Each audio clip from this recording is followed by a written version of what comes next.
Assalamualaikum warahmatullahi wabarakatuh. Innal hamdalillah nahmaduhu wa nasta'inuhu wa nastaghfiruh wa na'udzu billahi min shururi anfusina wa sayyiati a'malina. May yahdihillahu fala mudilla lahu wa may yudlil fala hadiya lahu. Asyhadu an la ilaha illallah wahdahu la syarika lahu wa asyhadu anna Muhammadan abduhu wa rasuluhu la nabiyya ba'dah. Allahumma salli wa sallim wa barik ala sayyidina Muhammadin kama dzakarahu adh-dzakiruna al-akhyar. Wa salli wa sallim wa barik ala sayyidina Muhammadin makhtalafa al-lail wan nahar. Wa salli wa sallim wa barik ala sayyidina Muhammadin wa ala al-muhajirina wal ansar, amma ba'd. Teman-teman yang dirahmati Allah Subhanahu wa taala, malam ini kita akan kembali melanjutkan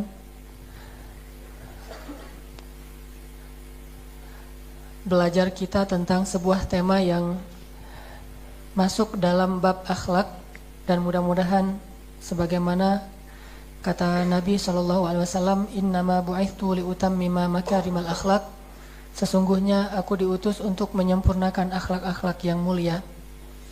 Sehingga ketika kita saling berwasiat atau saling menasihati dalam urusan akhlak, maka seolah-olah kita sedang saling meneruskan misi dan perjuangan Rasulullah SAW. Apabila kita membiarkan akhlak diri kita atau keluarga kita atau bangsa kita ini rusak dan kita tidak mencoba berusaha memperbaikinya, berarti kita telah memutuskan atau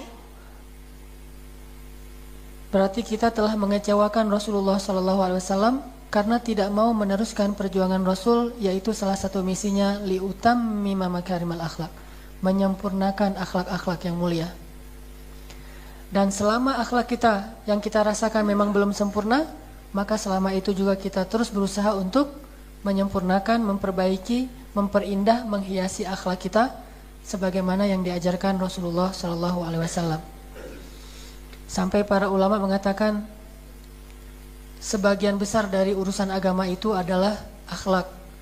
Bahkan kalau kita bicara akidah, di dalam akidah itu ada akhlak. Bicara ibadah, di dalam ibadah itu ada akhlak. Bicara muamalah, apalagi memang intinya adalah akhlak. Bahkan bicara jihad sekalipun, di dalam jihad itu ada akhlak. Jadi bisa dibilang seseorang yang tidak memiliki akhlak, maka seperti orang yang tidak punya agama. Seseorang yang tidak mengenal nilai-nilai akhlak yang baik, atau dia tidak peduli dengan unsur akhlak, dia hanya peduli dengan ibadahnya, dia peduli dengan akidahnya, tetapi tidak mengindahkan nilai-nilai akhlak, seperti sama saja tidak mengindahkan akidah, karena akidah itu akhlak. Sama saja tidak mempedulikan ibadah, padahal ibadah itu adalah akhlak. Makanya penting bagi kita teman-teman sekalian belajar tentang akhlak dan terus berdoa kepada Allah agar Allah memperbaiki akhlak kita. Karena dengan memperbaiki akhlak, Allah akan turunkan rahmat kepada kita dalam hal-hal yang lain, insya Allah. Kita masih membahas tentang sifat penyayang, season kedua. Tapi sebelumnya nanti saya juga akan sedikit mengulang pembahasan pekan yang lalu. Mudah-mudahan bisa memperkuat pemahaman kita. Namun mari kita awali dulu halaqah kita dengan sama-sama bertilawah. Kita akan baca ayat surat Al-A'raf, surat ke-7 ayat 56. Coba teman-teman buka Al-Quran, surat Al-A'raf, surat ke-7 ayat 56.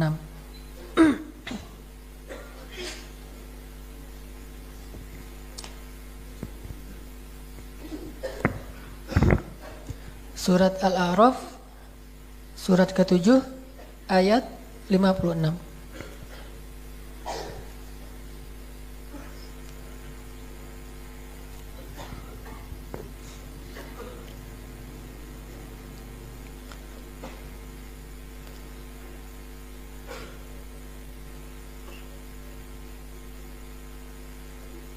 Sudah? A'udzu billahi minasy syaithanir rajim.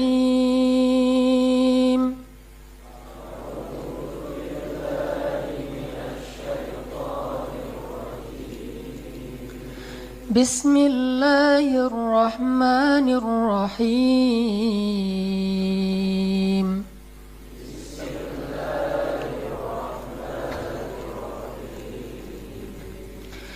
ولا تفسدوا في الأرض بعد إصلاحها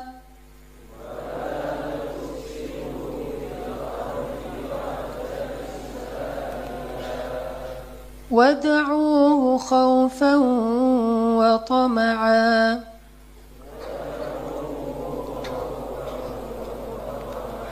إن رحمة الله قريب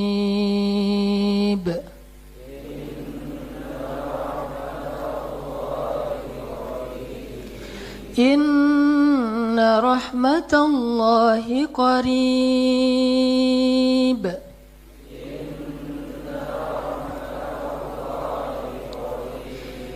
إن رحمة الله قريب من المحسنين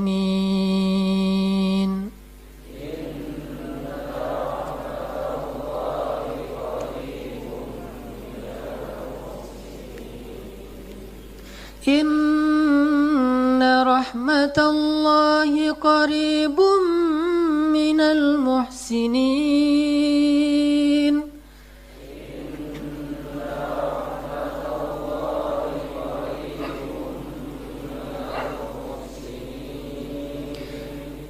وهو الذي يرسل الرياح بشرا بين يدي رحمته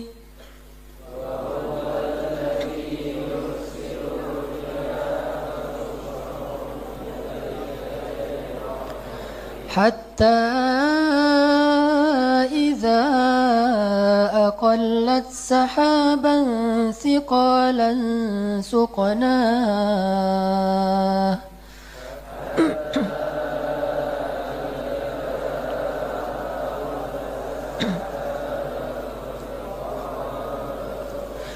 سقناه لبلد ميت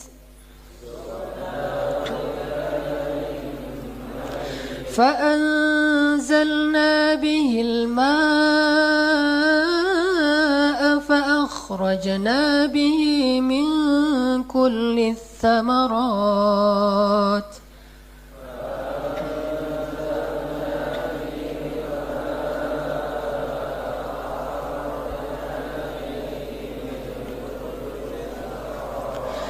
كذلك نخرج الموتى لعلكم تذكرون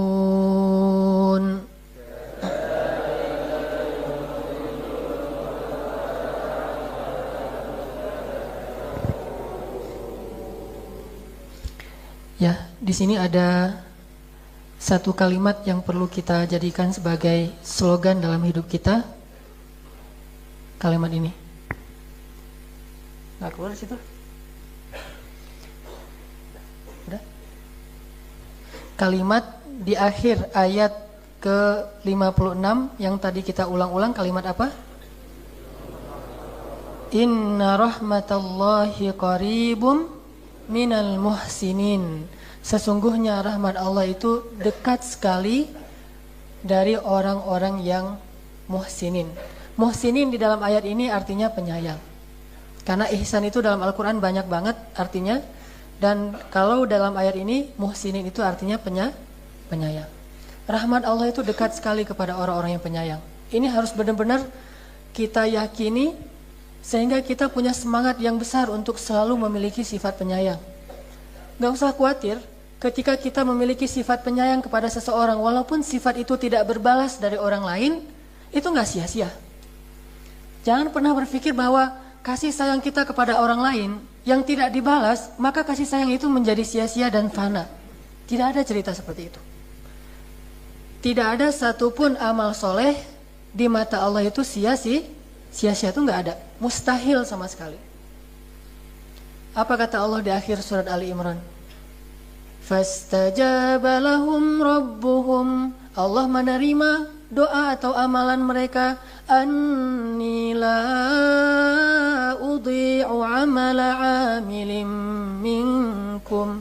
Aku nggak akan pernah menyia-nyiakan amal satu pun di antara kalian, min dzakarin au unsa, baik laki-laki ataupun perempuan, nggak akan disia-siain. Jadi jangan pernah menyesal kalau kita udah terlanjur beramal soleh, terus tidak berbalas dalam bentuk terima kasih ataupun mungkin penghargaan ataupun apapun, jangan pernah menyesal. Kenapa? Karena nggak ada ceritanya amal soleh itu sia-sia, itu nggak pernah ada ceritanya dari zaman Nabi Adam sampai sekarang tuh nggak ada. Kalau kita adalah orang yang merasakan bahwa amal soleh kita sia-sia, itu pasti orang pertama di muka bumi dan nggak ada itu. Sehingga tidak perlu khawatir bahwa amal soleh kita itu menjadi terbuang begitu aja, nggak ada ceritanya. Termasuk kasih sayang kita, rahmah, ra'fah, rasa kasihan kita kepada seseorang, usaha kita untuk membahagiakan orang lain, mulai dari keluarga kita, pasangan kita, anak-anak kita, orang tua kita, mertua kita, atau menantu kita, atau saudara ipar kita, atau tetangga kita, siapapun yang kita coba bahagiakan hatinya, kita coba bantu dia. Setelah kita bantu dia, kita tidak mendapatkan balasan apapun dari dia, maka itu tidak masalah. Kenapa? Ada balasan yang jauh lebih baik yang akan memberikannya kepada kita, yaitu balasan dari Allah Subhanahu wa Ta'ala. Gak ada sia-sianya. Sehingga Allah mengatakan, inna rahmatallah. Apalagi sih yang kita harapkan selain ini? Memangnya ada yang lebih baik daripada kalimat ini? Apakah kata-kata seseorang, kalau kamu berbuat baik kepada saya akan balas. Apakah itu lebih baik daripada kata-kata Allah, inna rahmatallahi qarib? Memangnya ada yang bisa memberikan kepada kita kebaikan yang melebihi kebaikan Allah? Sehingga ketika Allah mengatakan, inna rahmatallahi qaribun, kita bilang, itu belum cukup ya Allah. Ini orang yang kurang beriman kepada Allah. Kalau kita yakin bahwa rahmat Allah itu yang paling wasi', yang paling luas, Allah itu paling karim, paling syakur, paling rahim, maka ketika Allah mengatakan inna rahmatallahi qarib, kita bahagia banget, alhamdulillah. Kalau Allah menjanjikan rahmatnya dekat kepada minal muhsinin, para penyayang, maka bersyukurlah menjadi seorang penyayang. Gak akan mungkin orang yang penyayang itu rugi. Gak mungkin.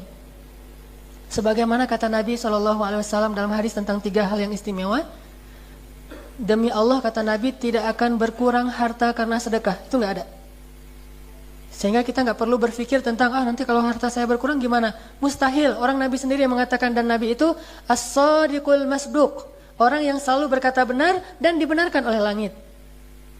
As-sadiq, dia selalu jujur dan dibenarkan oleh orang-orang yang ada di sekelilingnya. Masduq, Allah sendiri mengatakan dia benar.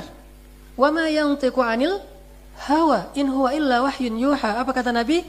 Demi Allah, tidak berkurang harta karena sedekah. Demi Allah, tidaklah seseorang itu memberi maaf kecuali Allah Subhanahu wa Ta'ala akan mengangkat derajatnya. Tidaklah seseorang itu merendahkan diri kecuali Allah akan menambahkan kemuliaan dalam dirinya. Jadi nggak ada ceritanya orang yang beramal soleh itu rugi, itu nggak ada. Sehingga kalau kita berpikir bahwa keenakan dia saya maafin, dia yang udah menzalimi saya terus saya maafin sehingga dia nggak punya dosa lagi, saya apa untungnya? Justru bukankah Allah mengatakan, ala tuhibbuna ayyaghfirallahu lakum? Tidakkah kalian juga suka jika Allah mengampuni semua dosa kalian karena fa'fu anhum wastaghfir lahum wasyawirhum, atau fa'fu wasfahu, maafkanlah dan berlapang dadalah. Intinya yakin bahwa Allah tuh nggak mungkin menyia-nyiakan sekecil apapun amal kita. Apa yang paling terkenal ayatnya? فَمَنْ يَعْمَلْ مِثْقَالَ ذَرَّةٍ خَيْرًا يَرَهُ وَمَنْ يَعْمَلْ مِثْقَالَ ذَرَّةٍ شَرًّا يَرَهُ. Sekecil apapun. Apalagi ini adalah bab kasih sayang, yang kecil dalam bentuk kasih sayang, besar nilainya di mata Allah Subhanahu wa Ta'ala.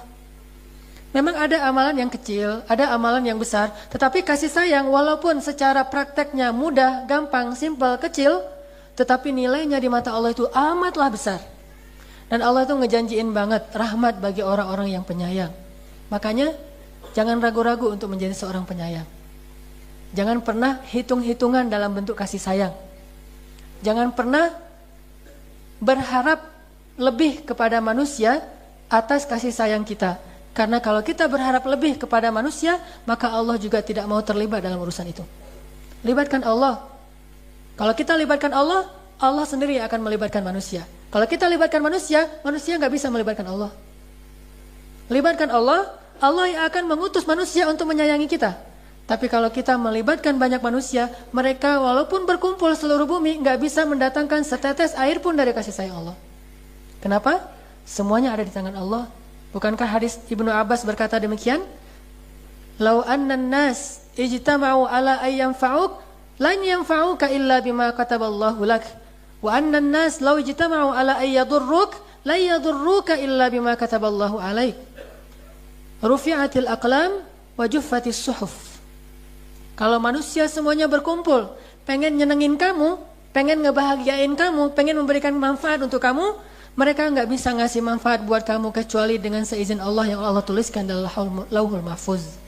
Dan kalau mereka berkumpul untuk menyakiti kamu, merugikan kamu, mencelakai kamu, menzalimi kamu, mencurangi kamu, mereka juga nggak bisa mencurangi kamu walau setetes air pun atau sebutir beras pun kecuali dengan izin Allah yang Allah tuliskan di Lauhul Mahfuz. Makanya udah transaksinya tuh sama Allah aja. Kalau kita transaksi dengan Allah, nanti Allah akan mendatangkan manusia untuk menyayangi kita. Makanya kalau kita pas berkasih sayang, kenapa? Karena Allah. Pas kita memaafkan, kenapa? Karena Allah. Pas kita berlapang dada, kenapa? Karena Allah. Sehingga ketika Allah sering disebut karena Allah, Allah akan mengatakan, lihat hambaku, dia melakukan ini karena aku. Besok kita bilang lagi, lihat lagi hambaku, kata Allah, dia melakukan karena aku. Wahai malaikat, saksikanlah, sesungguhnya aku sayang kepada hambaku itu. Maka Allah mengatakan kepada Jibril, sayangi dia wahai Jibril. Malaikat itu, la ya'sunallaha ma amarahum wa yaf'aluna ma yu'marun. Itu sifat malaikat. Nggak mau bermaksiat kepada Allah dan pasti mengerjakan perintah Allah. Ya Jibril, cintai dia. Maka Jibril saat itu juga mencintai hamba ini. Terus Jibril mengumumkan kepada seluruh malaikat, saat itu juga seluruh malaikat mencintai hamba ini. Lalu seluruh malaikat itu mengumumkan kepada penduduk bumi kecuali jin dan manusia saja, kecuali orang-orang salih. Maka seluruh makhluk mencintai dia. Lalu bahkan hud, ikan di dalam lautan akan berdoa untuk dia dengan kalimat Allahummarham, Allahummarham, ya Allah sayangi fulan, ya Allah sayangi fulan, ya Allah tambahkan kasih sayangmu kepada dia. Apalagi yang kurang dari kalimat Allah, sesungguhnya Allah cinta, Allah rahmat kepada orang-orang yang berkasih sayang. Karena kalau Allah sudah merahmatinya, menyayanginya, seluruh makhluk akan mencintainya. Tinggal kita tuh niatin aja karena Allah. Itu jauh lebih mudah daripada kita menunggu-nunggu, menanti-nanti, mencari tahu gimana agar kita mendapatkan balasan dari orang itu. Pas tidak dia balas, atau apalagi kalau dia sampai menyakiti kita, kita merasa bahwa kebaikan kita selama ini menjadi sia-sia. Ana inda dhanni abdi bi. Berarti kita akan mendapatkan sesuai dengan prasangka kita. Na'udzubillah min dzalik. Jadi bisa dikasih garis bawah atau di bold atau di crop nih. Inna rahmatallahi qaribum minal muhsinin. Sehingga ketika kita agak galau dikit dengan kasih sayang kita, kita lagi diuji untuk kasih sayang kita yang di masa lalu, kemudian kita belum mendapatkan balasan dari seseorang, ingatkan diri kita, wasiatkan diri kita dengan kalimat, oh ya, inna rahmatullahi qaribun minal muhsinin. Udah, selesai. Inna rahmatullahi qaribun minal muhsinin. Sudah selesai. Sehingga kita nggak akan terlalu sakit hati ke orang lain. Kita nggak akan menyesali amal soleh kita sendiri. Kita nggak akan ngungkit-ngungkit. Kita nggak akan riak. Karena mengungkit-ngungkit itu dekat sekali dengan riak kan? Ketika kita kecewa, kita akan ngungkit-ngungkit itu. Apa kata Allah? Ya ayyuhalladzina amanu la tubtilu sadaqatikum bil manni wal adha. Jangan batalin sedekah kita atau amal soleh kita dengan man. Man mengungkit-ungkit apa yang kita pernah beri. Mengungkit-ungkit bentuk kasih sayang kita. Kamu ingat enggak dulu siapa yang membantu kamu? Kamu ingat enggak dulu gimana saya berusaha untuk ngebelain kamu? Kamu ingat enggak dulu? Dan seterusnya dan seterusnya. Ketika kita mengungkit-ungkit kepada orang yang kita bantu, berarti kita man. Kalau kita mengungkit-ungkit kepada orang lain yang tidak kita bantu, berarti namanya ria. Nggak ada untungnya. Pas kita kasih tahu ke orang yang kita bantu supaya dia sadar diri, itu namanya man. Maka kata Allah, la tubtilu shadaqatikum. Jadi batal kan? Tubtilu kan jadi batal. Kalau kita ngungkitnya bukan di depan dia, tetapi di depan orang lain, namanya ria'an nas, ria. Maka kedua-duanya itu menggugurkan kebaikan kita. Kenapa kita jadi mengungkit-ungkit? Karena kita nyesel. Soalnya kasih sayang kita tidak berbalas. Kenapa kita mengungkit-ungkit? Karena kita sakit hati. Karena kita kecewa terhadap kebaikan kita yang belum mendapatkan balasan dari orang itu. Tapi kalau kepada Allah, kita boleh ngungkit-ungkit. Asal selama kita nggak marah-marah kepada Allah, kalau kita ungkit-ungkit dikit dengan bahasa yang lembut, Allah senang banget. Allah tahulah, kita mah orangnya agak-agak pamrih gitu ya. Kalau kepada Allah sih nggak masalah. Ada nggak cerita orang yang mungkin amal dia di masa lalu? 3 orang yang terkurung di gua itu kan, ya Allah, saya dulu punya ibu, saya sangat berbakti kepadanya. Jika engkau ridho dengan amal saya itu, selamatkan kami dari gua. Allah selamatin. Orang yang kedua, saya punya pegawai, saya selalu wafa menyempurnakan haknya. Jika engkau ridho maka selamatkan saya, selamat juga. Ya Allah, saya terhindar dari zina karena takut kepadamu. Jika engkau ridho dengan amal saya, selamatkan saya. Allah selamatin. Mengungkit-ungkit amal kita di hadapan Allah namanya munajat. Namanya munajat. Nabi Nuh mengungkit-ungkit amal solehnya di hadapan Allah dengan mengatakan, ya Allah, saya telah berdakwah kepada mereka siang dan malam. Saya menggunakan cara ini dan cara itu, secara diam-diam dan terang-terangan. Ya Allah, ya Allah, ya Allah. Itu tidak masalah, itu namanya munajat. Syakawa di hadapan Allah. Bahkan kalau kita munajat curhat kepada Allah itu sampai ada surat curhat di dalam Al-Quran. Coba sebutkan surat apa yang isinya curhat. Al-Mujadilah.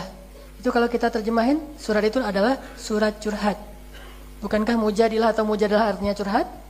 Tapi kalau Mujadilahnya ke manusia, itu namanya man dan riya. Kalau curhatnya kepada Allah, itu namanya munajat. Nabi Zakaria curhat kepada Allah, Nabi Ibrahim curhat kepada Allah, Nabi Musa curhat kepada Allah, semua mereka curhat kepada Allah, apalagi Nabi Muhammad.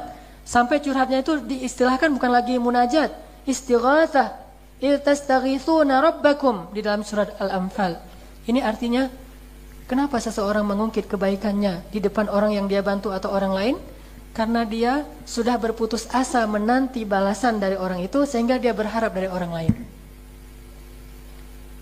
Kalau kita mengatakan di depan orang yang kita bantu, kita udah putus asa menunggu, akhirnya kita kasih tahu juga biar dia balas, kan? Kalau kita nggak bisa ngasih tahu di depan dia, kita kasih tahu ke orang lain, kita udah berputus asa menunggu balasan dari dia, kita berharap balasan dari orang lain. Minimal orang lain mengatakan kamu itu emang baik ya, cuma kasihan dia tuh orangnya nggak tahu terima kasih dan segala macam. Nah ini berarti kan kita mengharapkan balasan walaupun sekedar pujian dari orang lain. Apa sih untungnya digituin? Bukankah ruginya lebih besar sehingga amal kita nggak ada nilai lagi di mata Allah? Na'udzubillahi min dzalik. Makanya perlu digarisbawahi nih kalimat Inna rahmatallahi qaribum minal muhsinin. Sesungguhnya rahmat Allah itu sangat dekat kepada orang-orang yang penyayang. Ini kalau status kita sebagai orang yang penyayang. Tapi kalau status kita sebagai orang yang disayang beda. Jangan pakai kalimat, kamu mah gak usah ungkit-ungkit. Kalau gitu kamu udah batal atau amal kamu. Jangan gitu. Kan status kita sebagai orang yang disayang beda dong. Makanya kita harus tahu status kita, update terus status kita tiap hari tuh. Kalau status kita hari ini adalah penyayang, pakailah kalimat ini, Inna rahmatallahi qaribun minal muhsinin. Udah gak usah harapin dari dia. Tapi kalau status kita orang yang disayang, jangan pakai ayat ini. Jangan pakai dalil-dalil yang saya sebutkan tadi untuk mojokin orang yang berkasih sayang kepada kita, malah membuat dia kecewa, kasihan. Udah aja pakai dalil yang lain. Apa itu? Kata Nabi, man la yashkurun nas la yashkurullah. Siapa yang gak bisa berterima kasih kepada manusia, berarti dia bukan orang yang bisa berterima kasih kepada Allah. Itu namanya wise, bijak, menempatkan dalil sesuai dengan profil atau statusnya. Orang yang gak bijak itu menempatkan dalil untuk keuntungan pribadinya. Giliran dia yang menjadi penyayang, dia pakai hadis, kalau kamu nggak bisa berterima kasih kepada saya, berarti kamu nggak bisa berterima kasih pada Allah kan? Berarti kan kita nih sama aja dengan mengungkitkan ya. Kalau dia jadi orang yang disayang, dia pakai dalil, kalau kamu mengharapkan dari saya, berarti kamu sia-sia di mata Allah. Ini nggak akan jalan yang kayak gini nih. Suami kerja siang malam gitu ya, pas pulang ke rumah, istri yang solehah itu harusnya enggak. Tetapi dia bilang, wah istriku maafin ya, karena belum sempurna memberikan hak-hak kamu. Itu yang harusnya diucapkan suami ketika pulang, bukan nih baca nih, atau langsung dikirim share nih hadis-hadis tentang istri yang solehah, baca tuh, ntar saya tunggu. Enggak gitu. Gimana firman Allah di surat An-Nur? Walladzina yu'tuna ma ataw wa qulubuhum wajilah. Orang yang sudah banyak beramal soleh tapi hatinya selalu merasa kurang. Itu kalau status kita sebagai orang yang beramal soleh. Wajilah, wajilah itu apa? Merasa kurang, kayaknya nih belum sempurna nih amal soleh saya. Kayaknya saya belum wafa menyempurnakan hak-hak kamu. Sehingga selalu introspeksi diri. Karena ngerasa bahwa amal kita emang belum baik. Istri juga gitu, pas suami pulang, dia bilang, aduh maaf ya belum dandan, maaf ya belum mandi, maaf ya segala macam. Atau udah dandan, udah mandi, udah nyiapin segala macam, tetap pas suami udah makan semuanya, maka kemudian dia, ini saya tunjukin nih gambarnya nih. Ini keren banget hadisnya, saya sampai mau menangis membaca hadis ini. Anas bin Malik menuturkan, Rasulullah SAW bersabda, maukah kalian aku beritahu tentang wanita penghuni surga? Nggak keluar ya? Maukah kalian aku beritahu tentang wanita penghuni surga? Kami menjawab, tentu ya Rasulullah. Apa kata Rasulullah? Setiap wanita yang penyayang dan banyak anak. Setiap wanita yang penyayang dan banyak anak. Apa arti banyak anak? Gak pernah nolak. Cukup segitu aja ya? Gak usah diperjelas.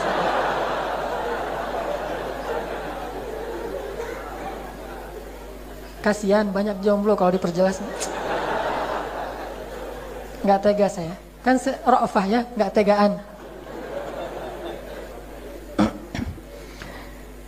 Apa kata Nabi? Maukah kalian aku beritahu siapa wanita penghuni surga? Ini dijamin surga nih ya, ibu-ibu, akhwat, mau dijamin surga? Nabi nanya sama ibu-ibu nih, wahai ummahat, ya amatallah, maukah kalian tahu siapa wanita yang dijamin surga? Kata para sahabat, mau ya Rasul. Kata Rasulullah, wanita yang penyayang dan banyak anak. Penyayang itu orangnya itu manja, orangnya itu caper sama suami. Orangnya itu selalu pengen menampilkan yang terbaik dari dirinya. Perhiasan-perhiasannya itu dikasih semua ke suaminya. Jadi jangan menutupi perhiasan kita di hadapan suami. Itu salah. Tutupilah perhiasan kita di hadapan yang bukan muhrim. Di hadapan suami, udah buka-bukaan aja. Itu namanya penyayang. Manja-manjain aja. Itu namanya penyayang. Pas suami datang, dipijetin. Pas suami datang langsung dikasih makanan kesukaan suami. Itu namanya penyayang. Udah gitu banyak anak, siap sedia kapan saja, di mana saja. Ya gitu-gitu deh. Seneng banget dibicarain gitu-gitu. Tapi belum selesai ya hadisnya. Terus kata Nabi apa? Bila dipancing kemarahannya, ini masih perempuan yang ahli surga. Bila dipancing kemarahannya atau dicurangi atau dimarahi oleh suaminya, dia berkata, wahai suamiku, inilah tanganku, pukullah, aku tidak akan memejamkan mataku sampai engkau merasa ridho kepadaku.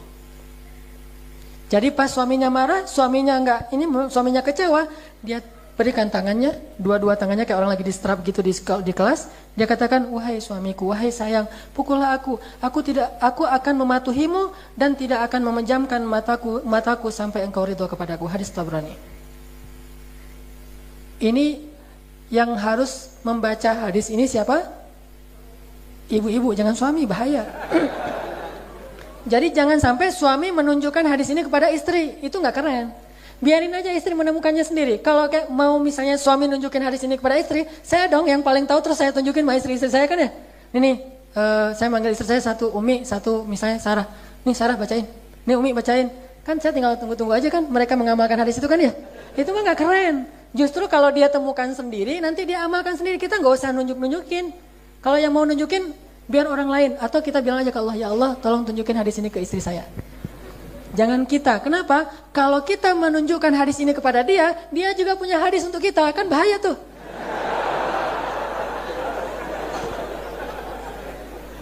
Nih mah hadisnya, udah gitu ya. Apa kata istri? Ini bukan hadis sih, cerita yang paling dihafal sama ibu-ibu itu apa? Umar pernah dimarahin istrinya. Terus dia diam-diam aja. Kemudian dia pergi ke rumah Rasul. Rasulullah juga lagi dimarahin istrinya dan Rasulullah diam. Tuh, Pa, lihat tuh.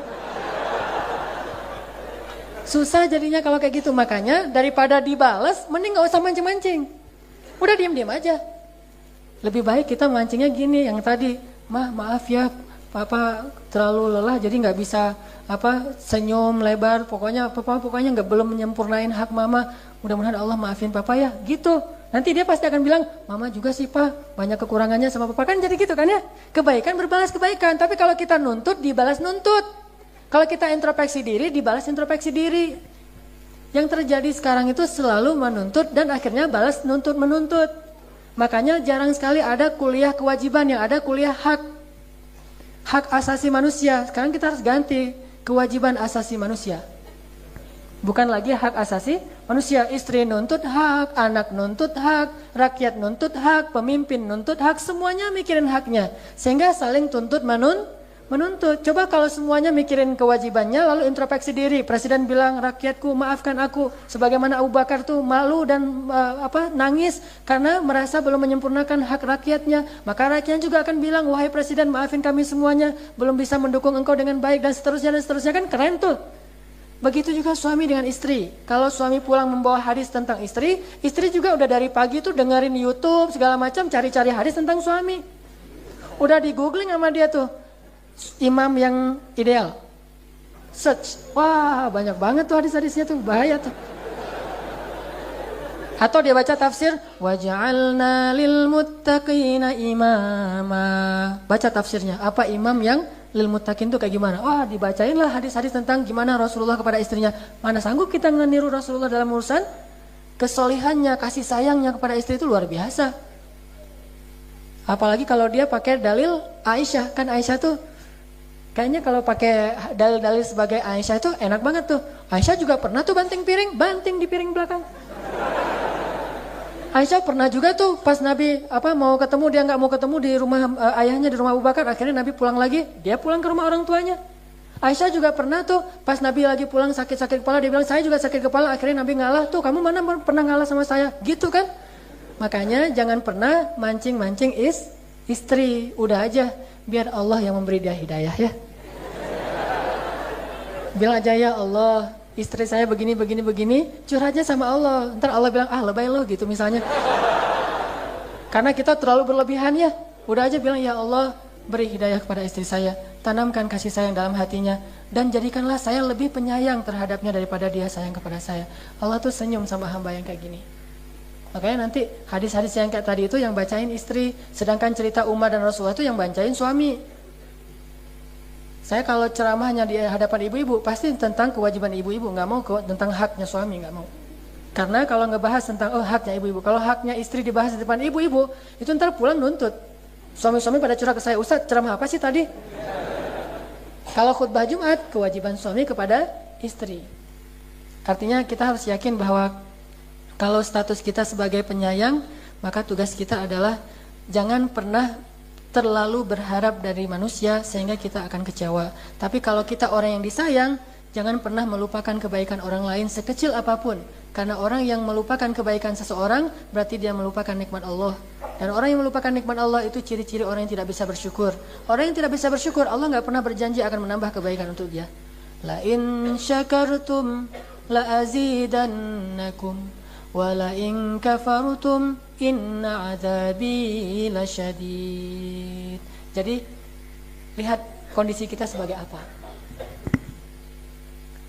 Apalagi kalau dua-duanya kita bisa terapin nih, penyayang dan disayang. Pas kita jadi penyayang, gak usah harapin balasan dari dia. Terus kita ingat-ingat kasih sayang dia kepada kita, dan kita mencoba untuk menghargai itu. Kan itu paling keren tuh, udah sempurna itu udah. Kalau kita bicara tadi suami istri, kita ingat kasih sayang istri kepada kita, dan kita introspeksi diri, kasih sayang kita belum sempurna kepada dia. Kalaupun kita merasa udah penyayang banget, udah harapin aja balasannya dari Allah. Sisanya yang dapat dari istri, itu bonus buat kita. Dan kita akan membalas 2 kali lipat dari yang dilakukan istri untuk kita. Maka ini udah sempurna banget. Ini namanya orang yang penyayang. Makanya Allah menjanjikan, Inna rahmatallahi qaribum minal muhsinin. Rahmat Allah itu dekat sekali kepada orang yang berbuat kasih sayang atau penyayang. Kemarin saya bahas tentang hadis perempuan yang ahli zina ya. Kalau dalam bahasa agama itu seorang yang bugat itu perempuan yang suka berbuat nista, berzina.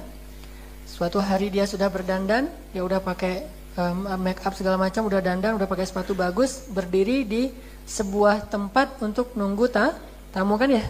Tiba-tiba dia ngelihat seekor anjing yang kehausan, sehingga karena kasihan kepada anjing itu, akhirnya dia turun ke dalam sumur, dia pakai sepatunya untuk mengambil air di dalam sumur. Kemudian dia naik lagi dan memberi minum kepada anjing itu. Anjing itu minum, dia turun lagi ngambil air yang kedua dan seterusnya sampai anjing itu puas dan pergi. Kemudian tiba-tiba Allah, karena dia udah punya sifat penyayang, Allah turunkan kasih sayang dari langit kepada perempuan ini. Apa kasih sayangnya? Pertama, Allah beri dia hidayah. Yang tadinya udah pengen berzina, tiba-tiba nggak tertarik lagi berzina. Makanya kalau misalnya kita pengen nggak tertarik lagi dengan dosa-dosa, jadilah penyayang. Sehingga Allah turunkan rahmatnya, yang pertama hidayah.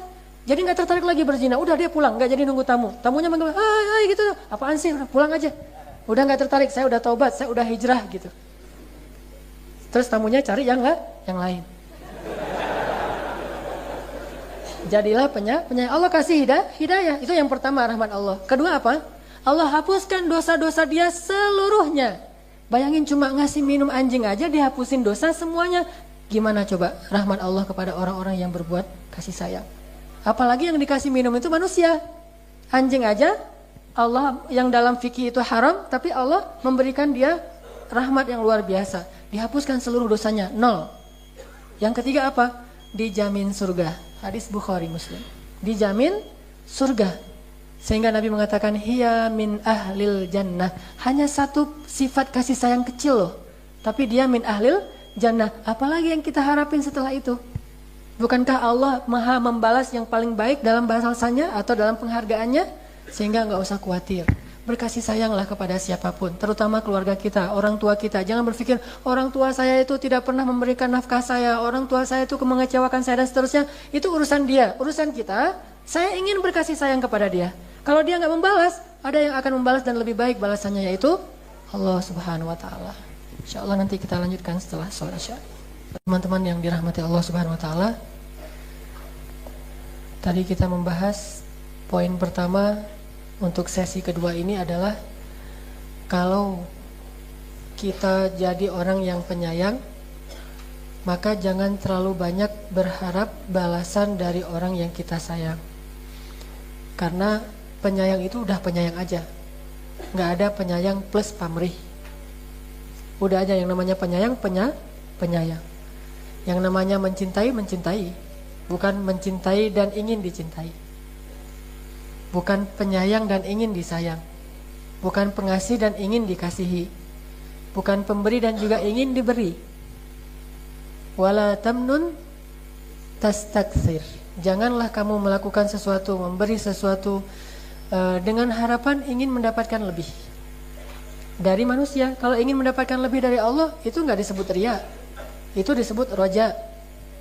Kalau ingin mendapatkan lebih dari Allah, itu emang bagian dari iman. Bukankah roja itu bagian dari iman, khauf itu bagian dari iman? Roja itu berharap, khauf itu takut, hub itu cinta.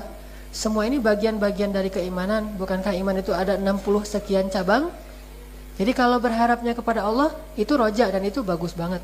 Harusnya manusia kayak gitu. Justru kalau kita nggak berharap apa-apa dari Allah, itu namanya istaghna, merasa serba cukup, dan itu orang sombong. Kalla innal insana la yatagha. Manusia itu akan banyak melakukan dosa, melampaui batas, sombong kalau dia ar-ra'ahu istaghna. Kalau memandang dirinya serba cukup. Apa arti memandang dirinya serba cukup? Gak merasa butuh apa-apa lagi. Baik kepada manusia itu masih oke, apalagi kepada Allah itu gak oke tuh. Gak merasa saya mah gak berharap pahala, saya mah gak berharap surga, saya mah gak berharap dihindarkan dari api neraka. Yang penting mah saya mah ngelakuin amal soleh aja, kan itu ikhlas. Ikhlas itu gak kayak gitu. Ikhlas itu bukan gak ngarapin apa-apa, itu bukan gak ikhlas, bukan ikhlas tuh. Itu agak-agak bingung sih. Ikhlas itu tidak mengharapkan balasan dari manusia, tetapi sangat berharap balasan Allah. Bukankah Allah sendiri yang nyuruh kita meminta dan mengharapkan rahmat Allah? Dan Allah sendiri menawarkan banyak rahmat di dalam Al-Quran. Bahkan kalau perlu kita mengharapkan rahmat Allah itu dengan berdoa kepada Allah itu khaufan wa tama'an. Khauf itu rasa takut, tama' itu tamak. Tamak terhadap apa? Terhadap ampunan Allah, terhadap ridho Allah, terhadap rahmat Allah, terhadap surga Allah, harus tamak.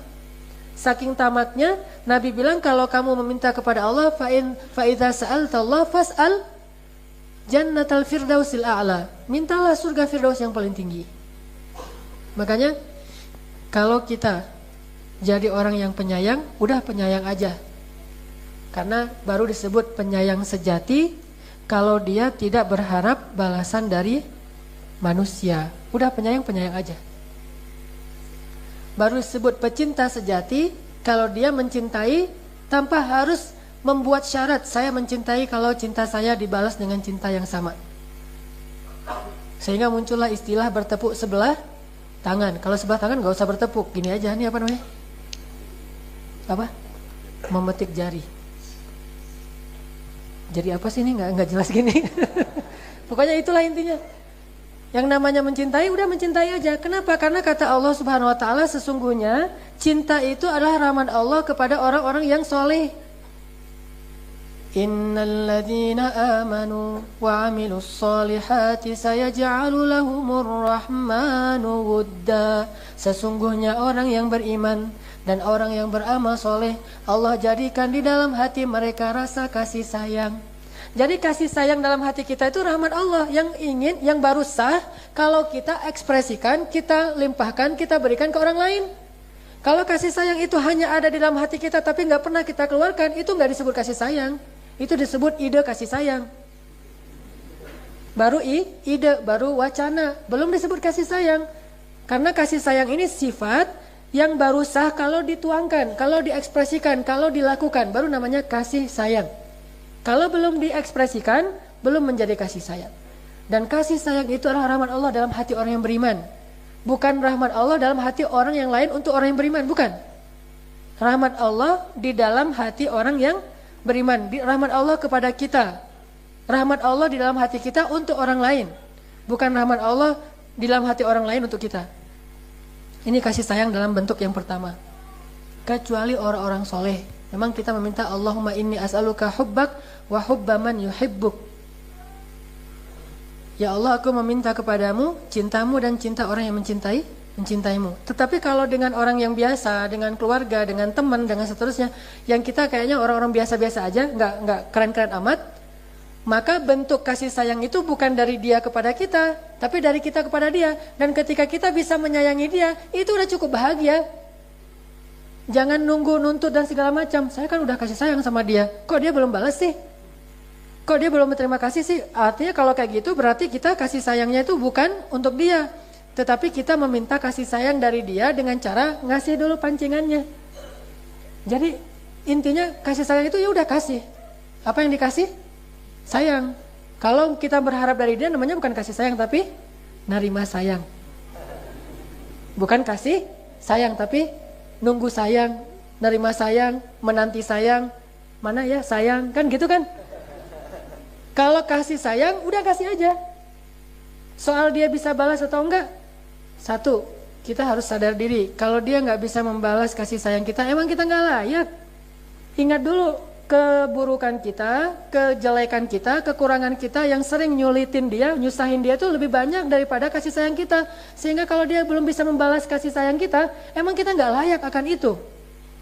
Terus apakah kita masih layak berharap dari Allah? Tetap layak. Karena kenapa? Allah itu tidak pernah merasa disakiti oleh hambanya.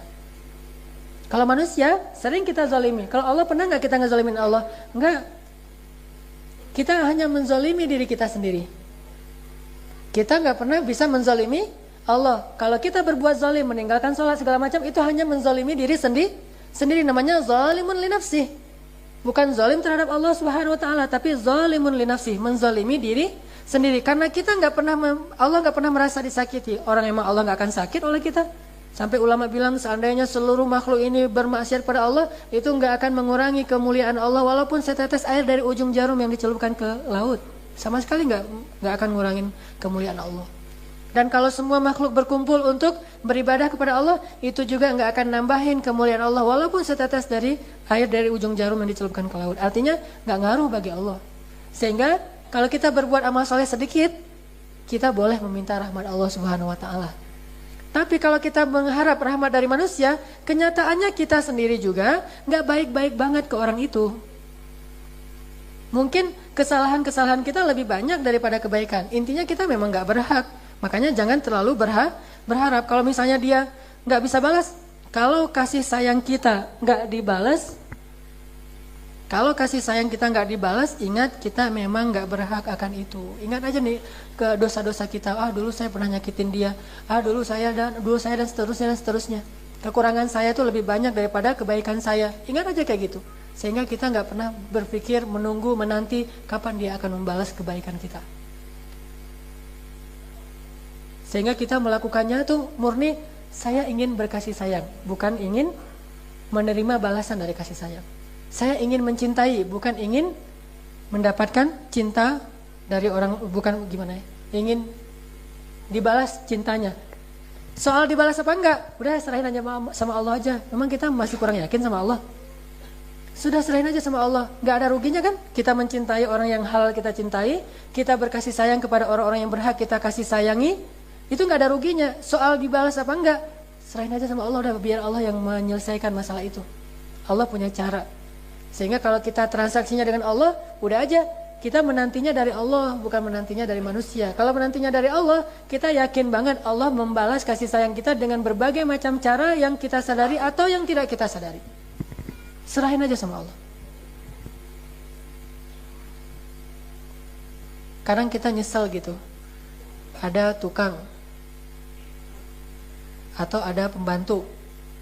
Pas akad di awal, karena kita kasihan ya, ngelihat wajahnya melas, ngelihat keluarganya kayaknya anaknya banyak, akhirnya kita buat akad di awal. Gajinya satu hari yang harusnya 80.000, kita bilang 150.000 nggak apa-apa kok Pak, saya rela gitu. Udah gitu udah transaksi, kita bayar di awal juga, kasihan sama dia. Atau di tengah pas makan siang, kita kasih uang jajan makan 20.000, udah sekalian dengan gaji, kan gitu ya, 170.000 ngasih. Berharap dia menunaikan hak kita kan, menunaikan amanahnya. Namanya orang kadang-kadang berubah pikiran kalau udah ada duit di tangannya. Pas dikasih uang, dikasih jajan untuk makan, kerjanya asal-asalan. Nyesel nggak tuh? Nyesel kan, manusiawi kan gitu ya. Normalnya kita akan nyesel. Aduh, tahu gitu saya tadi mau ngasih 70.000 aja. Tahu gitu saya nggak akan buat akad di awal. Tahu gitu saya mah nggak akan ngasih dulu sampai dia selesai, pas mau pulang baru dikasih. Apalagi ada yang modal kasbon. Pak, minta kasbon dulu, nggak ada uang untuk saya ada utang, gitu misalnya. Suka ada gitu tuh. Apalagi kalau tukang yang kerja di rumah kita lama, misalnya sebulan, baru seminggu minta kasbon. Pembantu juga gitu, baru seminggu minta dihutangkan dulu, nanti dibayar pakai gaji bulan depan, kan suka gitu. Kita kasih nih, pas sudah dikasih duit, dia ngerasa mungkin udah hasil kerjanya udah nggak ada hasil karena udah berbentuk hutang, akhirnya males-malesan atau mungkin dia minta izin pulang nggak balik-balik lagi. Nyesel nggak tuh? Kenapa nyesel? Karena kita transaksinya dengan manusia, bukan dengan Allah. Kalau kita transaksinya dengan Allah, mana mungkin kita nyesel? Bukankah Allah selalu maha syakur, selalu akan ngebalas? Kalau dia nggak bisa membalas, Allah akan membalas dengan cara yang jauh lebih baik. Dan dibalas Allah tuh lebih keren daripada dibalas manusia. Kalau gitu, alhamdulillah ya dia nggak pulang, Allah mau ngasih pembantu yang lebih baik misalnya.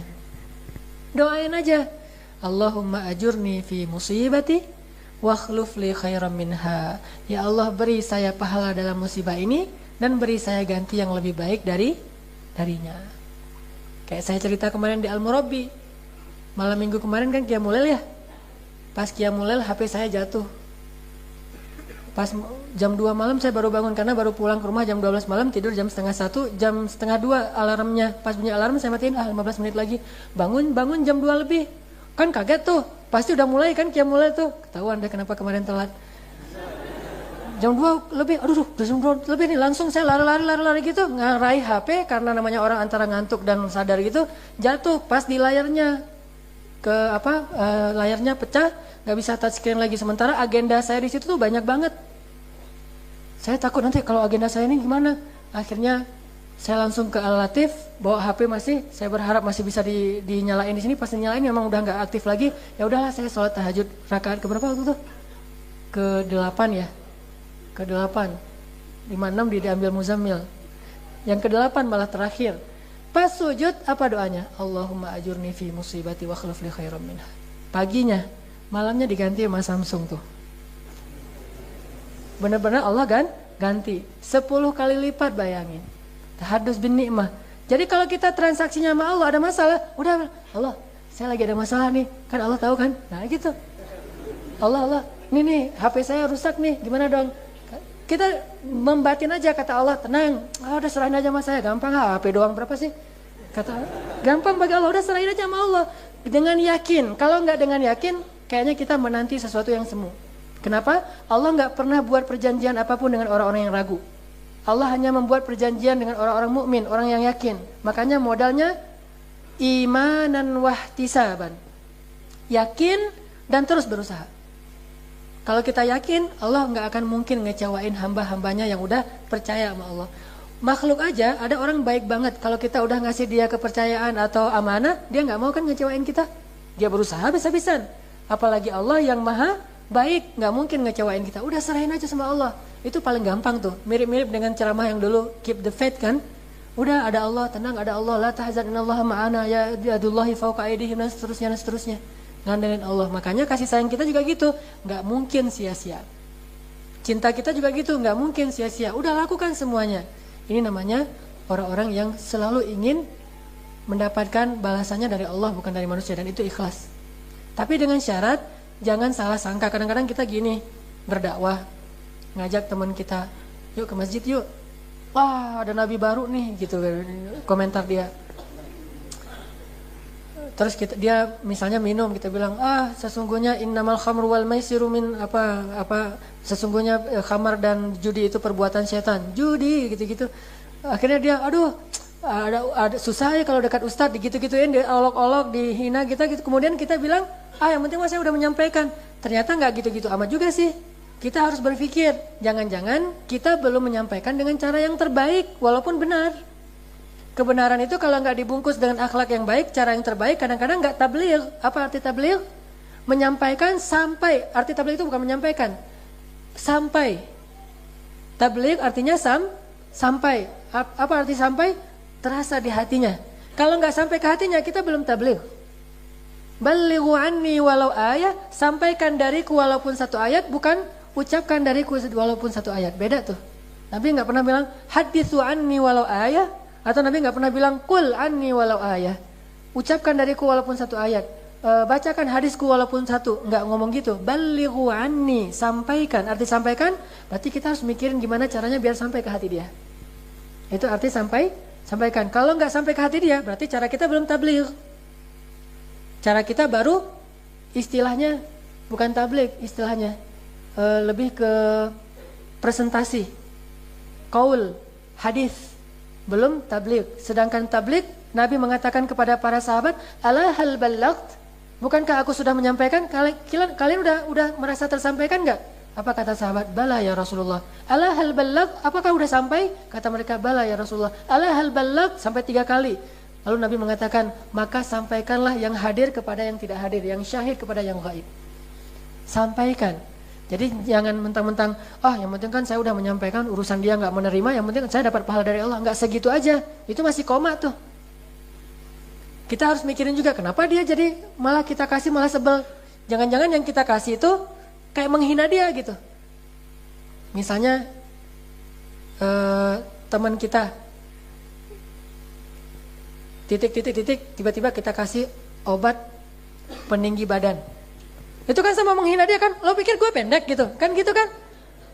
Makanya dia marah. Atau misalnya kita kasih ke, kalau ke istri kita tuh, ini obat langsing. Itu tuh bahaya banget tuh. Ngasih obat langsing kepada istri, dia akan kecewa banget. Mending kita ajak dia berenang, kita ajak dia lari, itu kan lebih agak abstrak ya. Kenapa berenang? Emangnya kamu pengen saya langsing ya, perut saya biar kecil? Enggak, berenang itu kan asik, apalagi kita berdua kalau berenang segala macam. Itu kan agak-agak abstrak. Tapi kalau ngasih obat hadiah ulang tahun, pas dibuka kejutan, obat pelangsing, terus modelnya tuh langsing banget, nggak kayak dia. Itu mah pukulan telak banget tuh. Bisa jadi bukan maksud kita yang salah, tapi cara nyampeinnya nggak tepat gitu. Walaupun maksud kita tuh baik banget, tulus banget. Aku tulus kok ngasih itu kepada kamu yang gitu kan ya. Ya sih tulus, tapi nggak gitu amat juga kali. Gitu kan kata dia. Intinya harus memikirkan cara juga. Makanya ikhwafillah, sahabat-sahabat sekalian, pikirkan cara yang terbaik, lakukan dengan tulus. Sisanya biar Allah yang menyelesaikan, biar Allah yang membalas. Terus kemarin kita ngebahas tentang 2 bentuk kasih sayang kan? Apa aja? 1 Rauf, kedua Rahim, Ra'fah dan Rahmah. Kalau Rauf itu apa? Merasa kasih, merasa ingin menghilangkan kesulitan orang, itu Rauf. Pengen ngilangin kesulitan orang, nggak tega kalau ngelihat orang kesusahan, nggak mau nyusahin orang, itu Rauf banget tuh.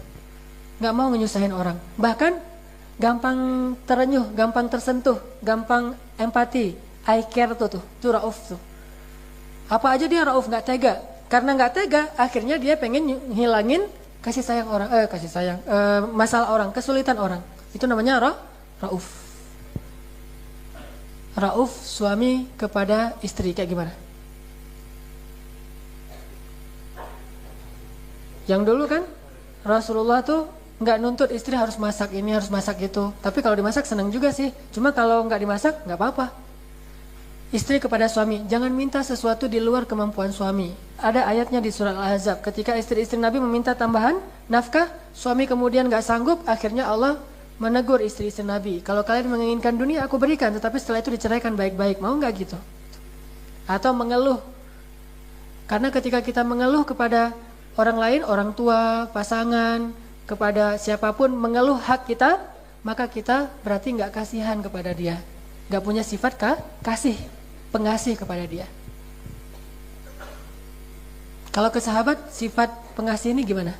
Nggak tegaan. Kalau ke sahabat, nggak tegaan kepada sahabat, bentuknya kayak gimana?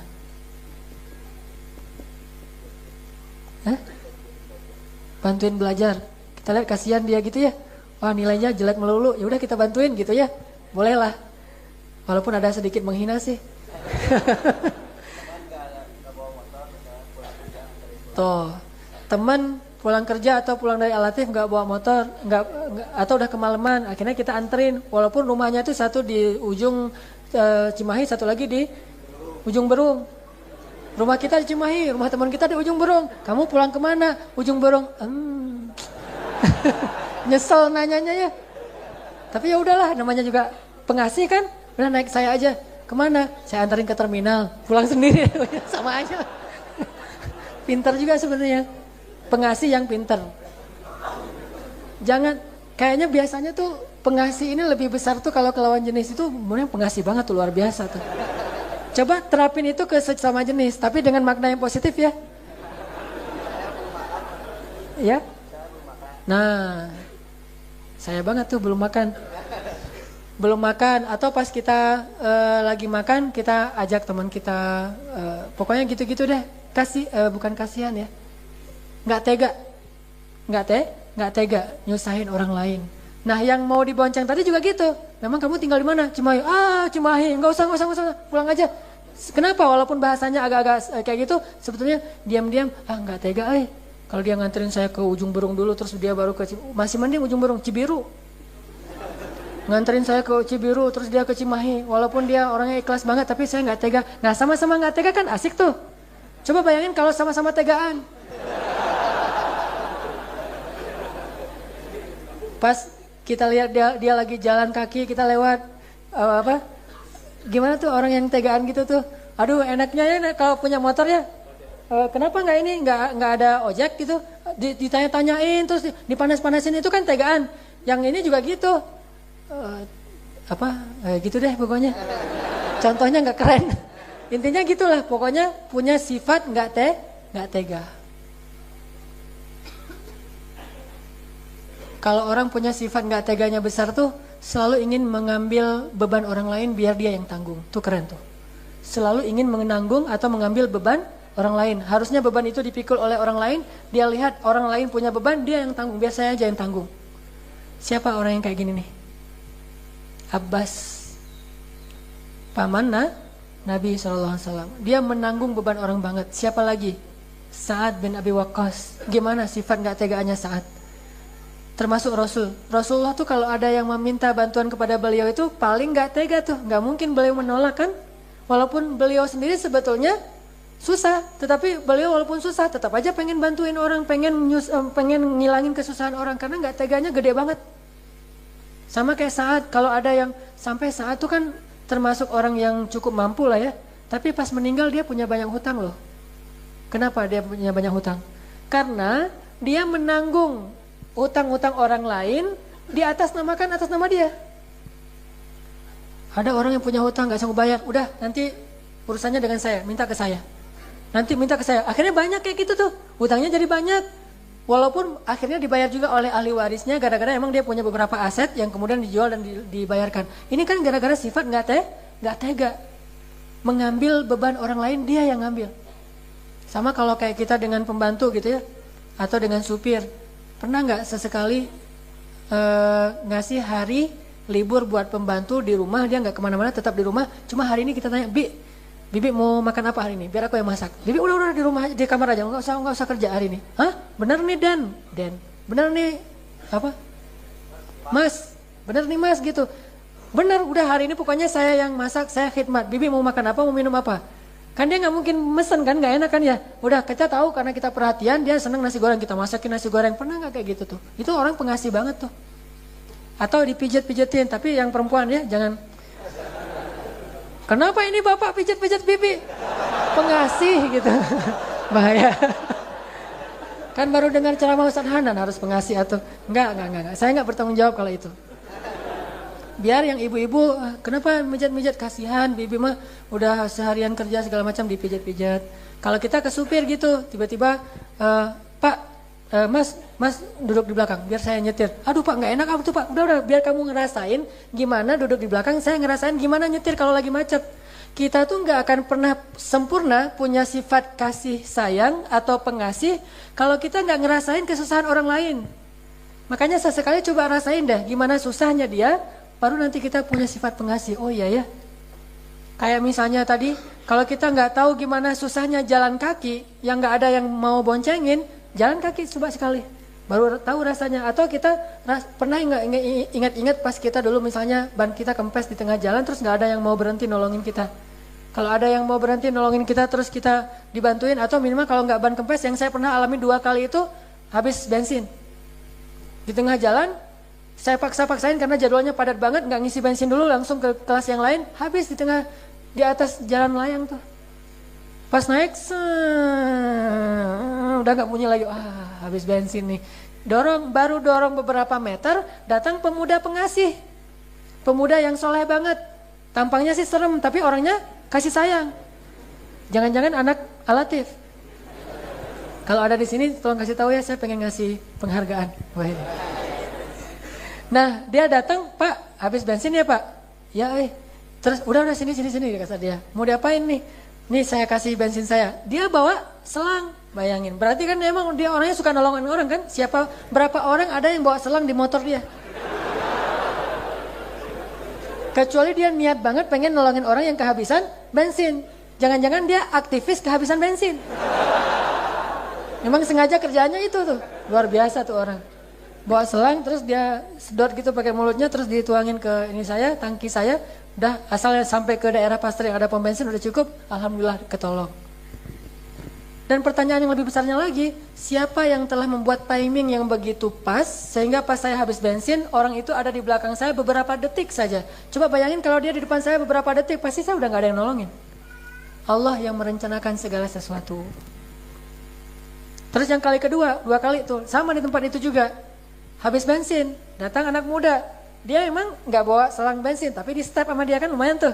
Didorongin sama dia. Karena dia nggak terbiasa nyetep, akhirnya ya agak-agak kaku gitu, gagal lagi. Dipaksain banget, dia udah berusaha banget. Itu luar biasa, sampai ke pom bensin. Saya juga nggak tega sama dia. Aduh kasihan, dia mungkin ada hajat atau apa. Dia udah berusaha susah payah. Biar saya aja yang step Mas. Saya step, saya lebih nggak bisa lagi. Akhirnya balik lagi. Balik lagi ke dia ujung-ujungnya. Kata dia tahu dari tadi gitu aja. Karena saya lebih nggak pernah lagi, ya udah. Kok nggak jalan-jalan ya? Kok malah saya ke depan, dia ketinggalan di belakang. Udahlah, balik lagi aja lah Mas gitu. Intinya sifat pengasih. Kan enak tuh kalau sesama pengasih. Ini nih semuanya raufun. Rasulullah itu punya raufun yang sangat besar. Yang kedua tadi rahimun. Rahim apa? Pengen ngebahagiain orang lain. Selalu seneng, excited bersemangat kalau bisa punya peluang membahagiakan orang lain. Nah, kalau di rumah tuh atau di kos-kosan, ngebahagiain teman-teman kos-kosan kita, selalu mikir kalau emang kita punya rezeki ya, asal pulang tuh nggak pernah berhenti membawa oleh-oleh walaupun kecil. Saya pengalaman ini di Mesir, orang Mesir tuh senang membahagiakan orang lain, selalu ngasih sesuatu gitu. Walaupun kadang-kadang yang dikasih menurut kita sih biasa aja, ngasih permen. Di kampus gitu ya, di kampus tuh dia suka beli permen satu box gitu, pas dia masuk ke kampus dia bagi-bagi permen. Bagi orang Mesir itu bentuk rasa cinta, ngasih-ngasih permen. Bagi orang Indonesia apaan sih permen aja dibagi-bagi, biasa aja lah kalau orang Indonesia ya, karena kita terlalu materialistis, kalau ngasih itu harus sesuatu yang gede gitu. Makanya Nabi bilang apa? Tahadu tahabu. Saling memberi hadiahlah kalian supaya saling mencintai. Momennya bisa kapanpun, termasuk ulang tahun. Jangan bahas bab ulang tahun dari sisi ritual, memang gak ada ritualnya. Tetapi bahaslah dari sisi pengen menyenangkan hati orang lain, dan itu banyak hadisnya. Bukan kita mewajibkan ulang tahun itu ada ritual tiup lilin, ritual ngasih hadiah, ritual happy birthday to you, miladun sa'id, kan gak harus kayak gitu. Tapi ini momen yang spesial bagi orang-orang tertentu yang kita pengen ngasih hadiah supaya dia bahagia. Itu berlaku hadis ayyul a'malu ahabba ilallah ya Rasulullah. Amal apa yang paling disukai Allah ya Rasul? Sururun tudkhiluhu fi qalbil mu'min. Membahagiakan hati orang lain. Atau kalau nggak ada momen ulang tahun pun ngasih aja. Setiap hari pengen ngasih sesuatu. Saya kalau pulang ke rumah selalu berpikir bawa hadiah apa ya. Kalau misalnya kan kalau pengajian itu enaknya jadi ustadz ya. Kalau pengajian selalu dibawain oleh-oleh sama ibu-ibu pengajian tuh. Bawa kue, bawa makanan, bawa bolu, bawa brownies segala macam. Pokoknya asal pulang itu nggak pernah kosong tangannya. Kenapa? Itu terinspirasi dari ayah saya sendiri. Ayah saya tuh walaupun miskin ya, kalau pulang itu nggak bawa apa-apa. Pasti bawa sesuatu. Minimal dia bawa sepedanya karena dia emang pakai sepeda kalau kerja. Pasti bawa sesuatu. Kalau di Aceh itu ada mie Aceh, martabak telur, nasi goreng. Saya memang orang miskin, cuma makanannya tuh kayak orang kaya banget tuh. Kambing, gulai kambing, sate. Pokoknya yang keren-keren lah. Sampai saya pernah ingat banget sekali, saya masih kecil tuh, ayah saya pulang mungkin karena dia buru-buru hujan, dia pakai kresek gitu di kepalanya hujan karena ayah saya tukang pangkas dan pakai sepeda ontel gitu. Pas pulang nggak bawa hadiah apa-apa, saya nangis. Saya pegang-pegang kakinya, saya nangis. Akhirnya dia hujan-hujan balik lagi beli martabak, telur. Dan itu pelajaran sangat berharga buat saya ketika saya jadi ayah. Sehingga ketika saya pulang, anak saya bilang, kok gak bawa apa-apa? Memang pengen apa? Pengen kebab Turki. Langsung lari cari kebab Turki balik lagi. Kenapa? Atau saya pernah pulang bawa zupa-zupa tuh. Zupa-zupa anak saya karena senang dikasih zupa-zupa, pas dia pegang gak hati-hati jatuh pecah. Pas pecah kan nggak mungkin dimakan lagi tuh, udah campur dengan kaca bleng gitu. Akhirnya saya balik lagi beli zupa-zupa jauh untuk membahagiakan hati dia. Itu sifat rahimun. Dan Allah mengatakan, Nabi bilang apa? Irhamu man fil ard, yarhamukum man fis sama. Man la yarham la yurham. Innallaha yuhibbu min ibadi, innallaha yarhamu min ibadihi rahama. Sayangi yang di bumi, engkau disayangi yang di langit. Siapa yang enggak menyayangi, tidak disayangi. Allah sayang banget kepada hamba-hamba yang penyayang, kata Nabi. Sayangin, pengen ngebahagiain gimana. Sehingga kita sebagai teman selalu berpikir gimana ngebahagiain teman. Kita sebagai istri selalu berpikir gimana ngebahagiain suami. Kita sebagai suami selalu berpikir gimana ngebahagiain istri. Kita sebagai anak selalu berpikir gimana ngebahagiain orang tua. Mikirin itu aja, jangan mikirin gimana caranya agar kita selalu dapat kebahagiaan dari orang lain. Kebaikan itu bertingkat-tingkat. Yang paling tinggi itu selalu ingin membahagiakan orang lain. Di bawahnya selalu berpikir gimana dapat kebahagiaan dan kebaikan dari orang lain. Di bawahnya lagi gak pengen orang lain bahagia. Makanya jadilah yang paling atas. Jangan yang di tengah. Yang di tengah itu selalu berpikir kebaikan apa yang saya bisa dapat dari seseorang.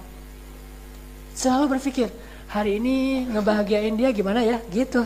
Dia dalam tanda petik. Yang halal maksudnya. Yang sudah halal. Kalau yang belum halal jangan, nanti malah kecewa. Kita udah capek-capek habis-habisan gitu ya.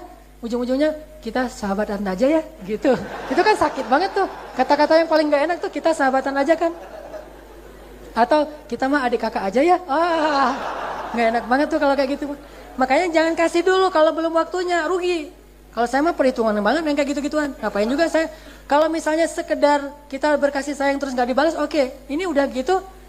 Kecewanya tuh kecewa yang baper gitu. Kalau kecewanya urusan dengan Allah sih nggak akan kecewa. Tapi masalahnya ini kan di sini nih. kita mah temenan aja, kita mah sahabatan aja, kita mah adik kakak aja, itu kata-kata yang standar lah, udah biasa kayak gitu mah. Atau kita jalanin aja dulu deh gitu. Itu kata-kata licik banget menurut saya tuh. Udah kita jalanin aja dulu. Itu dia pengen lebih lama mendapatkan kasih sayang dari kita tanpa memberikan kepastian. Itu nggak enak banget tuh. Udah kalau ada yang kayak itu, nih ceweknya licik banget nih. Udah gitu aja. Jadi ngajarin yang nggak benar. Auzubillah min dzalik. Oke, intinya adalah berpikirlah setiap hari gimana caranya ngebahagiain orang lain. Bukan gimana caranya dapat kebahagiaan dari orang lain. Itu namanya orang yang penyayang, rahimun. Mudah-mudahan dengan demikian kita selalu mulai malam ini juga berpikir, nih pulang saya nih harus ngebahagiain orang tua saya. Nih saya besok mau ngebahagiain dosen saya. Nih salah satunya kasih hadiah sederhana. Kalau perlu hadiahnya itu hasil penelitian. Gimana tuh? Hasil kepedulian, I care. Walaupun gak berharga, gak terlalu mahal, tetapi kalau hasil penelitian dan kepedulian, itu keren banget. Saya pernah cerita, saya pernah jalan sama istri saya, dia ngelirik lipstick. Jalan di Ciwok kalau gak salah. Pas lewat outlet lipstick itu dia ngelirik. Terus dia pergi gak enak karena dia kasihan sama pengasih kepada saya, sehingga dia nggak mau bilang bagus ya lipstick yang warna itu. Saya tahu dia pengen lipstick yang bagus untuk dia pakai untuk menyenangkan saya juga kan ujung-ujungnya kan ya. Nah pas dia ngelirik lipstick saya lihat itu yang dia suka. Udah lewat. Pas udah gitu saya bilang kamu nggak usah disebutkan bahasa antara kami berdua ya. Kamu tunggu di sini ya. Mau ke belakang sebentar. Ngapain? Mau ke belakang sebentar. Oh iya ya. Dia kan nggak curiga. Langsung saya naik ke atas. Teh, saya pengen ngasih hadiah nih surprise buat istri saya. Kira-kira lipstick yang paling keren di sini yang mana? Gitu. Terus, ya dia orangnya gimana, Mas? Putih atau eksotis, hitam manis?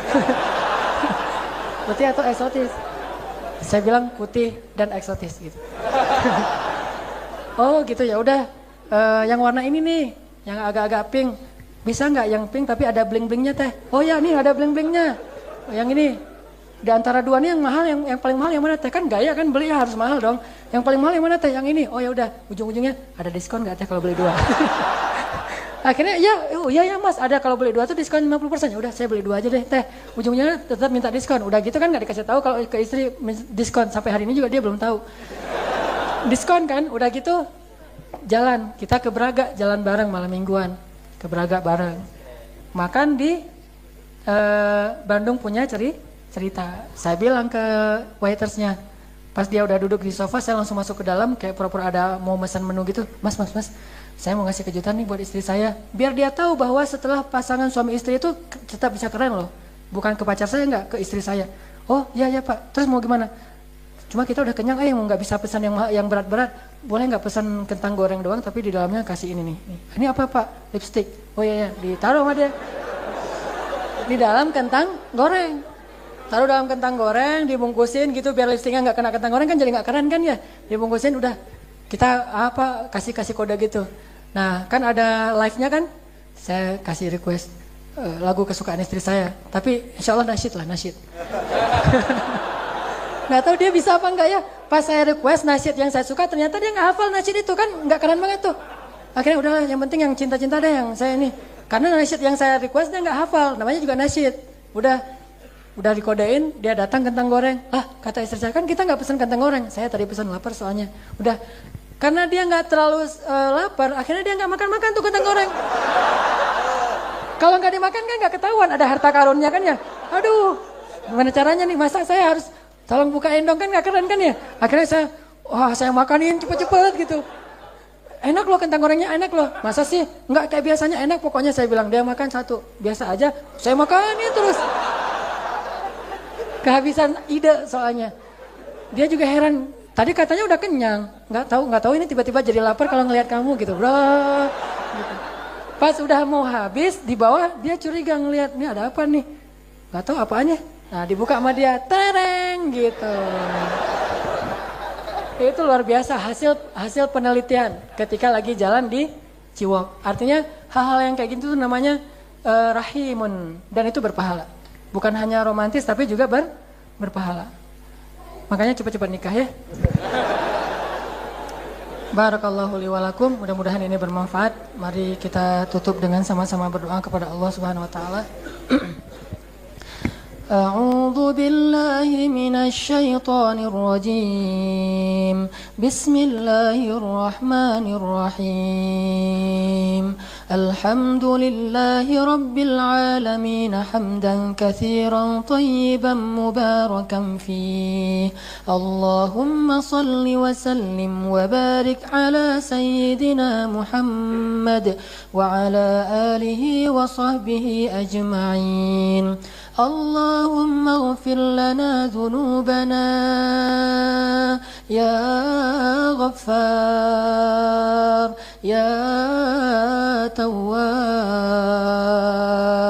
يا أرحم الراحمين اغفر لنا ذنوبنا وإسرافنا في أمرنا وثبت أقدامنا يا الله يا ربنا اللهم اغفر لنا ذنوبنا ولوالدينا وارحمهما كما ربيانا صغارا يا ودود يا ودود يا ودود نسألك الود يا أرحم الراحمين Ya Allah, penuhilah hati kami dengan sifat kasih sayang, ya Allah. Lembutkanlah akhlak kami dengan sifat penyayang, ya Allah.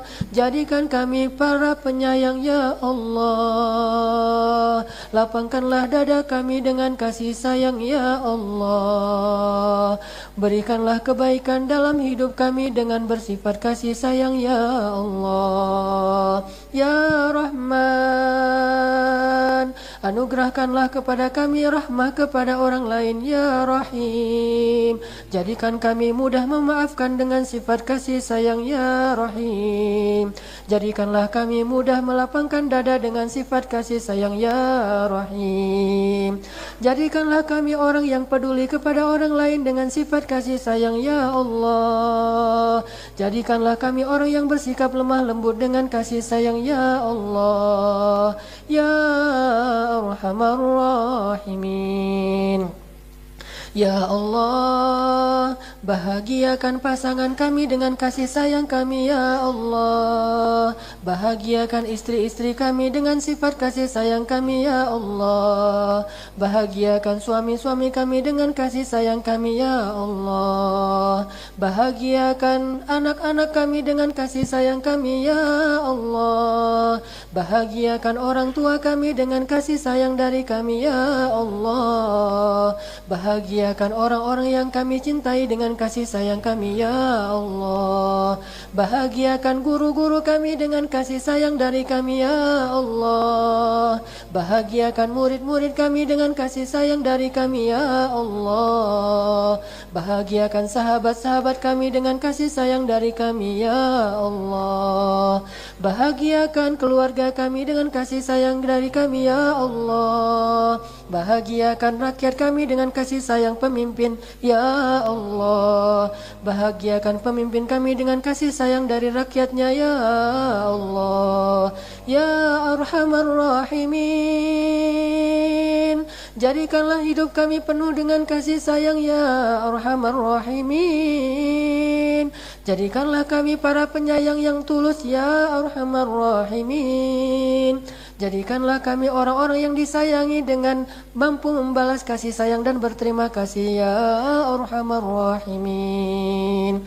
Ya Allah, jangan Engkau keraskan hati kami, ya Allah. Jangan Engkau bakukan hati kami, ya Allah. Jangan Engkau tutup hati kami, ya Allah. Janganlah Engkau tutup hati kami dengan ego kami, ya Allah. Jangan Engkau tutup hati kami dengan dosa-dosa kami, ya Allah. Jangan Engkau hentikan kasih sayang kami karena kami kecewa kepada makhluk, ya Allah. Karena itu akan menutup rahmat-Mu dari kami, ya Allah. Jangan Engkau jadikan kami orang-orang yang menyesali kebaikan kami sendiri ya Allah. Jadikanlah kami orang yang yakin kepada balasan dari sisi-Mu ya Allah. Ya Rahman,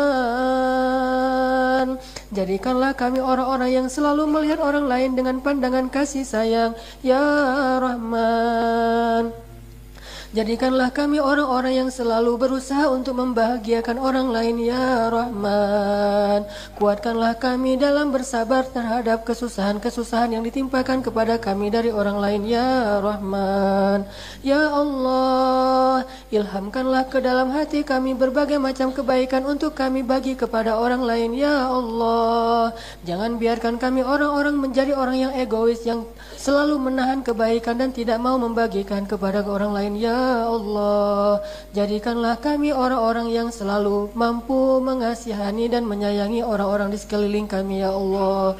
Rabbana inna nas'aluka ridhaka wal jannah wa na'udzu bika min sakhatika wan nar. Ya Allah, lindungilah orang lain dari kejahatan lisan kami ya Allah. Lindungilah orang-orang di dekat kami dari kejahatan tangan kami ya Allah. Lindungilah orang-orang di sekeliling kami dari kerasnya hati kami ya Allah. Lindungilah mereka dari kejahatan dan kerasnya sifat kami ya Allah. Jangan Engkau biarkan kami menzalimi seorang pun di antara orang-orang yang di dekat kami ya Allah. Lindungilah kami dan selamatkanlah kami dari sifat-sifat zalim ya Allah. Janganlah Engkau biarkan satu pun tetes air mata mengalir dari pipi seseorang karena dosa-dosa kami ya Allah. Ya Allah, jangan biarkan istri kami menangis karena kejahatan suaminya ya Allah. Jangan biarkan suami kami menangis karena kejahatan istrinya ya Allah. Jangan Engkau biarkan seorang orang ayah dan ibu pun menangis dengan setetes air mata karena kedurhakaan anaknya ya Allah. Jangan Engkau biarkan kami menjadi anak-anak yang membuat orang tuanya menangis ya Allah. Jangan Engkau biarkan kami menjadi anak-anak yang membuat ayahnya menangis ya Allah. Jangan Engkau biarkan kami menjadi seorang anak yang membuat ibunya menangis ya Allah. Jangan Engkau biarkan kami menjadi murid yang membuat gurunya menangis ya Allah. Jangan Engkau biarkan kami menjadi guru yang membuat muridnya menangis ya Allah. Jangan Engkau biarkan kami menjadi seorang saudara yang membuat saudaranya menangis ya Allah. Jangan Engkau biarkan kami menjadi seorang teman yang membuat temannya menangis ya Allah. Jangan Engkau membiarkan kami menjadi seorang yang dimusuhi dan membuat musuhnya menangis karena kezaliman kami ya Allah. Ya Allah, jangan biarkan ada seorang pun yang menangis karena kejahatan kami ya Allah. Maafkanlah kesalahan kami ya Allah. Pasti banyak sekali orang yang menangis karena kejahatan kami ya Allah. Terutama kedua orang tua kami ya Allah. Pasti sering ibu kami menangis karena kedurhakaan kami ya Allah. Pasti sering ibu kami menangis karena kecewa kepada kami ya Allah. Pasti ibu kami sering menangis karena anak-anaknya tidak mau mendengar nasihatnya karena mereka merasa lebih tahu dari ibunya ya Allah. Jangan Engkau biarkan lagi ada satu pun tetes air mata dari ibu dan ayah kami karena kejahatan kami ya. Jangan Engkau biarkan ada seorang istri pun yang menangis dan diam di dalam kamarnya karena kejahatan suaminya ya Allah. Karena dia tidak berani untuk berkata-kata di hadapan suaminya yang angkuh, suaminya yang kasar, suaminya yang suka menyakiti istrinya ya Allah. Selamatkanlah suami-suami itu dari api neraka ya Allah. Suami-suami yang arogan ya Allah. Dan ya Allah, jangan Engkau biarkan ada seorang suami pun yang diam-diam dia menangis di jalannya karena dia tidak tega untuk menyakiti istrinya ya Allah. Tidak tega untuk memarahi istrinya padahal dia sering merasa kecewa kepada istrinya ya Allah. Ya Allah, selamatkanlah istri-istri itu dari api neraka ya Allah. Ya Allah, jangan Engkau biarkan kami menjadi orang tua yang membiarkan anak kami menangis setiap hari karena kami sakiti mereka ya Allah. Sementara mereka tidak mungkin mampu membalas orang tuanya ya Allah. Jangan Engkau jadikan kami orang tua yang zalim kepada anak kami ya Allah. Jangan Engkau biarkan kami menjadi orang tua yang zalim kepada anak-anak kami ya Allah. Jangan Engkau biarkan kami menjadi seorang tuan yang zalim kepada pembantu kami ya Allah. Menjadi orang-orang yang zalim kepada sahabat-sahabat kami ya Allah. Ya Arhamar Rahimin. Selamatkanlah kami dari kezaliman ya Allah. Baik kezaliman orang-orang yang dengki kepada kami, atau kezaliman yang kedengkian di dalam hati kami kepada orang lain ya Allah ya Arhamar Rahimin. Taqabbal minna ya Allah, terimalah doa kami ya Allah, terimalah amal kami ya Allah. Meskipun amal kami banyak kekurangannya ya Allah, ampunkanlah dosa kami ya Allah, maafkanlah kesalahan kami ya Allah, dan pertemukanlah kami di akhirat dengan Rasul-Mu yang sangat kami rindukan ya Allah. Betapa rindunya kami dengan Nabi Muhammad ya Allah. Betapa ingin kami memegang tangannya, menggenggam tangannya ya Allah. Betapa kami ingin menyentuh kulitnya ya Allah. Betapa kami ingin dibelai rambut kami olehnya ya Allah. Betapa kami ingin menatap wajahnya ya Allah. Betapa kami ingin belajar banyak darinya ya Allah. Dan betapa kami ingin curhat menyampaikan kepada Rasul bagaimana keadaan kaum muslimin hari ini ya Allah. Ingin sekali kami memberitahu kepada Rasulullah betapa kaum muslimin hari ini dalam keadaan sangat lemah ya Allah. Betapa banyak kaum muslimin yang dizolimi ya Allah hari ini. Seandainya Rasulullah ada di antara kami, pasti beliau tidak akan membiarkan hal itu terjadi kepada umatnya ya Allah. Ya Allah, sampaikanlah salam kami kepada Rasulullah. Sampaikanlah rindu kami kepada Rasulullah. Dan rindu yang mudah-mudahan Engkau ridhai sehingga Engkau menjaga hati kami dalam keislaman ya Allah. Rabbana atina fid dunya hasanah wa fil akhirati hasanah wa qina adzabannar.